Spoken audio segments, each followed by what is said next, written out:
আসন্ন উপজেলা পরিষদ নির্বাচনে অনিয়ম করলে প্রার্থীদের পাশাপাশি প্রভাব বিস্তারকারীদের বিরুদ্ধেও পদক্ষেপ নেওয়ার হুঁশিয়ারি দিয়েছেন নির্বাচন commissioner Mohammad Alamgir. Walton air conditioner exchange অফারে স্প্লিট এসিতে 23,000 টাকা পর্যন্ত নিশ্চিত ছাড়। বলেছেন কে কার আত্মীয় বা কে কার আত্মীয় নয় সেটা দেখার বিষয় নির্বাচন কমিশন এবং নির্বাচন সংশ্লিষ্টদের নয়। দুপুরে উপজেলা পরিষদ নির্বাচন নিয়ে নরসিংদী জেলার নির্বাচন সংশ্লিষ্ট কর্মকর্তা ও আইন শৃঙ্খলা বাহিনীর কর্মকর্তাদের সাথে মতবিনিময় করেন তিনি।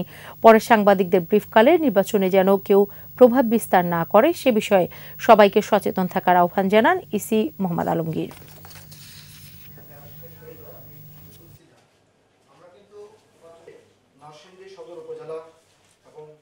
এখানে কে কার আত্মীয় বা কে তার আত্মীয় নয় বিষয়টি দেখার কোনো সুযোগ নির্বাচন কমিশনের পক্ষ থেকেও দেখার নেই, যারা নির্বাচনের দায়িত্বে থাকবেন তাদের পক্ষে দেখার কোনো সুযোগ নেই। যে নির্বাচনে কেউ যদি অন্যায় কাজ করার চেষ্টা করে, কেউ যদি প্রভাব বিস্তারের চেষ্টা করে সেগুলো থেকে বিরত থাকে। এবার শুধু ক্যান্ডিডেট না, যারা যে প্রভাব বিস্তার করবে তাদের বিরুদ্ধেও কিন্তু আমাদের ব্যবস্থা নেওয়ার আইনে অধিকার আছে, আমরা কিন্তু সেগুলো করতে পারি। একমাত্র ওয়ালটন এসি দিচ্ছে 1 বছরের রিপ্লেসমেন্ট গ্যারান্টি।